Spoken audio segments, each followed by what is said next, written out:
नताशा, देवांगना और आसिफ को मिली बेल। पत्रकार बोले, इनका 1 साल क्यों बर्बाद किया गया। नमस्कार, आपका एक बार फिर से बोलता हिंदुस्तान में स्वागत है। सीएए के विरोध में देश भर में चले प्रोटेस्ट के दौरान अनेकों गिरफ्तारियां हुई, जिसमें दिल्ली के सामाजिक कार्यकर्ताओं की गिरफ्तारी चर्चा का विषय रहे, क्योंकि बिना किसी ठोस सबूत के उन्हें गिरफ्तार करके जेल में डाल दिया गया था। अब 1 साल बाद पिंजरा तोड़ संगठन की नताशा नरवाल और देवांगना को और सामाजिक कार्यकर्ता आसिफ इकबाल को बेल मिली है।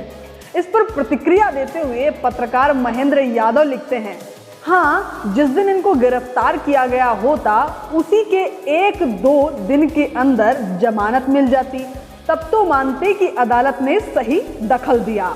मई 2020 से जून 2021 तक तो जेल में डाले रहे, तब समझ नहीं आया कि इनका कृत्य आतंकवादी कार्रवाई नहीं है। अब जबकि छोड़ने की बारी आई, तब लोकतंत्र रक्षा की बड़ी बड़ी बातें करके अदालत का इकबाल बुलंद करने लगे। निचली अदालत तो इनको जमानत देने के ही खिलाफ रही और हाई कोर्ट ने भी आराम से समय बिताया। 18 मार्च को तो तीनों की जमानत पर सुनवाई पूरी हो ही गई थी और 2 माह तो फैसला सुनाने में ही लगा दिया। इस दौरान नताशा नरवाल के पिता की मौत हो गई, वह अंत्येष्टि में शामिल नहीं हो पाई। अदालत ने उसके बाद नताशा को अंतरिम जमानत देने का भी समय निकाल लिया, लेकिन नियमित जमानत का फैसला न पढ़ पाई। आसिफ इकबाल तन्हा को भी परीक्षा के लिए अंतरिम जमानत देने का समय मिल गया, लेकिन नियमित जमानत नहीं दे सके। क्या यह माना जाए कि इन तीनों को 1 साल ही रखने का प्लान था और इसमें सबका साथ रहा, और फैसले में सरकार को जो कहा उसमें कोई ऑर्डर नहीं है, केवल भाषण है। ऑर्डर तो नताशा, आसिफ और देवांगना के लिए है।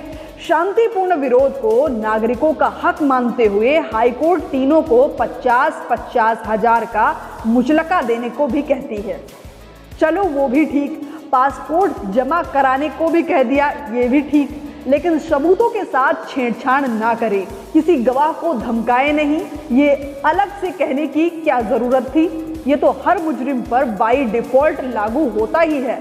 किस मुजरिम को गवाहों को धमकाने और सबूतों से छेड़छाड़ करने की छूट होती है, या हिदायत अलग से देने का मतलब ही यह है कि अदालत इन्हें पहले से ही ज्यादा खतरनाक मानती है।